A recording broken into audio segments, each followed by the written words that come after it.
ಖ್ಯಾತ ವಿದ್ಯುತ್ ಉಪಕರಣಗಳ ತಯಾರಿಕಾ ಸಂಸ್ಥೆಯಾದ ಫಿನೋಲೆಕ್ಸ್ ಕಂಪನಿಯ ನಕಲಿ ವಿದ್ಯುತ್ ಕೇಬಲ್ಗಳನ್ನು ಮಾರಾಟ ಮಾಡುತ್ತಿದ್ದ ಅಂಗಡಿಯೊಂದರ ಮೇಲೆ ದಾಳಿ ನಡೆಸಿ ಕಾನೂನು ಕ್ರಮ ಜರುಗಿಸಲಾಗಿದೆ. ನಗರದ ಬಸ್ ನಿಲ್ದಾಣದ ಬಳಿ ಖ್ಯಾತ ವಿದ್ಯುತ್ ಉಪಕರಣಗಳ ತಯಾರಿಕಾ ಸಂಸ್ಥೆಯಾದ ಫಿನೋಲೆಕ್ಸ್ ಕಂಪನಿಯ ಹೆಸರನ್ನ ದುರ್ಬಳಕೆ ಮಾಡಿಕೊಂಡು ನಕಲಿ ವಿದ್ಯುತ್ ಕೇಬಲ್ಗಳನ್ನು ಮಾರಾಟ ಮಾಡುತ್ತಿದ್ದ ಅಂಗಡಿಯೊಂದರ ಮೇಲೆ ಚಿಂತಾಮಣಿ ನಗರ ಠಾಣೆ ಪೊಲೀಸರು ದಾಳಿ ನಡೆಸಿ ಕಾನೂನು ಕ್ರಮ ಜರುಗಿಸಲಾಗಿದೆ.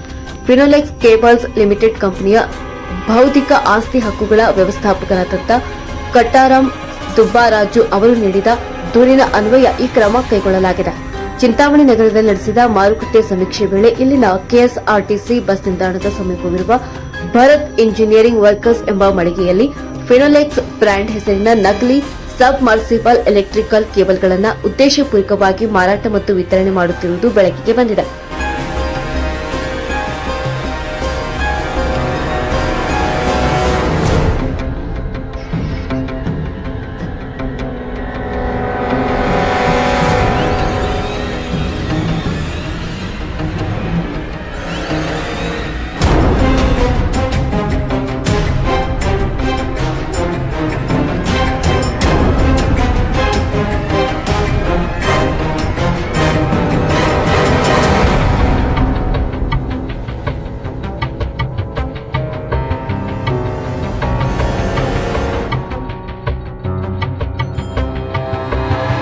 ಫಿನೋಲೆಕ್ಸ್ ಕಂಪನಿಯು ತನ್ನ ಗುಣಮಟ್ಟದ ಉತ್ಪನ್ನಗಳಿಂದಾಗಿ ದೇಶ ವಿದೇಶಗಳಲ್ಲಿ ಉತ್ತಮ ಹೆಸರು ಗಳಿಸಿದೆ.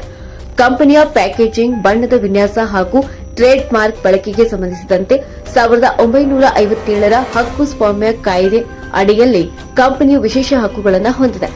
ಆದರೆ ಅಂಗಡಿಯು ನಕಲಿ ಕೇಬಲ್ ಮಾರಾಟ ಮಾಡುವ ಮೂಲಕ ಸಾರ್ವಜನಿಕರಿಗೆ ವಂಚಿಸುತ್ತಿರುವುದಲ್ಲದೆ ಕಂಪನಿಯ ಬೌದ್ಧಿಕ ಆಸ್ತಿಯನ್ನು ಕಾನೂನು ಬಾಹಿರವಾಗಿ ಬಳಸಿಕೊಂಡು ವಂಚನೆ ಎಸಗಿದೆ ಎಂದು ದೂರುದಾರರು ನೀಡಿರುವ ವರದಿಯಲ್ಲಿ ತಿಳಿಸಿದ್ದಾರೆ. నా పేరు కాటారం దుబ్బరాజు. నేను ఫినోలెక్స్ కంపెనీలో మేనేజర్ ఐపీఆర్గా పనిచేస్తున్నాను.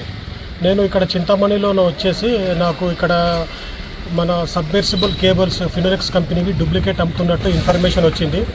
మేము ఇక్కడ వెళ్ళి పోలీస్ వారితో వెళ్ళి మేము కంప్లైంట్ ఫైల్ చేశాము. పోలీస్ వాళ్ళతోనే వెళ్ళి మేము Bharat engineering works behind Chintamani bus stand పక్కన మేము ఐడెంటిఫై చేస్తే ఒకటి బిండల్ దొరికింది. అది ఒక 500 మీటర్స్ ఉంటుంది. అది 2 లక్షల రూపాయల వరకు. ప్లస్ అతని గోడౌన్ వచ్చేసి కేజీఎన్ కాలనీలో ఉంది. అక్కడ వెతికితే అక్కడ 5 బిండలు దొరికినాయి మాకు.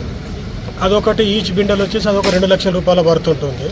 ఇదంతా మేము వెరిఫై చేసుకుని చూస్తే 100% ఇది డూప్లికేట్ సబ్మెర్సిబుల్ ఫినోలెక్స్ కేబుల్స్ అనమాట. ఇది రైతులు వాడుతూ ఉంటారు. రైతులు ఇప్పటి నుంచి ఏం చేయాలంటే ఫినోలెక్స్ కేబుల్ కొనేటప్పుడు కొంచెం చూసుకోనండి. మాకు కంప్లైంట్ ఇచ్చారు కాబట్టి మేము వచ్చి ఇక్కడ మేము వాళ్ళ మీద కంప్లైంట్ ఇచ్చేసి సాగుతో అని చెప్పి సీజ్ చేపిస్తున్నాం. యూజ్ చేస్తూ ఉన్నారు, రైతులు వాడుతూ ఉన్నారు. కానీ అమ్మే వాళ్ళు మాత్రం భారత్ ఇంజనీరింగ్ వర్క్స్ వీరు. మేము వచ్చేసి గత 6 నెలలుగా మేము అబ్జర్వేషన్ చేస్తూ ఉన్నాము. 6 నెలల నుంచి మాకు 6 నెలల నుంచి ఒకసారి వచ్చి తీసుకొని పోయినాము శాంపుల్స్. మా ల్యాబొరేటరీకి పంపించాము. అప్పుడు దీనికి మా ల్యాబొరేటరీ రిపోర్ట్ కూడా డూప్లికేట్ అని వచ్చింది. తర్వాత మళ్ళీ వచ్చాము, మళ్ళీ ఒకసారి తీసుకొని పోయినాము. మళ్ళీ ఇప్పుడు ఒక మే 12th రోజు వచ్చాము ఇక్కడికి. వస్తే అట్నే అమ్ముతూ ఉన్నాడు అతను. మళ్ళీ శాంపుల్ ಕಲೆಕ್ಟ್ చేసుకొని ಇಕ ತಪ್ಪదని చెప్పి మేము ಪೊಲೀಸ್ ವಾರಿಗೆ ಕಂಪ್ಲೇಂಟ್ ಫೈಲ್ చేశాము. ಈ ನಕಲಿ ದಂಧೆಯಿಂದಾಗಿ ಸಾರ್ವಜನಿಕರಿಗೆ ಹಾಗೂ ಕಂಪನಿಗೆ ಭಾರಿ ಆರ್ಥಿಕ ನಷ್ಟ ಉಂಟಾಗುತ್ತಿರುವುದು ದೂರಿನಲ್ಲಿ ಉಲ್ಲೇಖಿಸಲಾಗಿದೆ.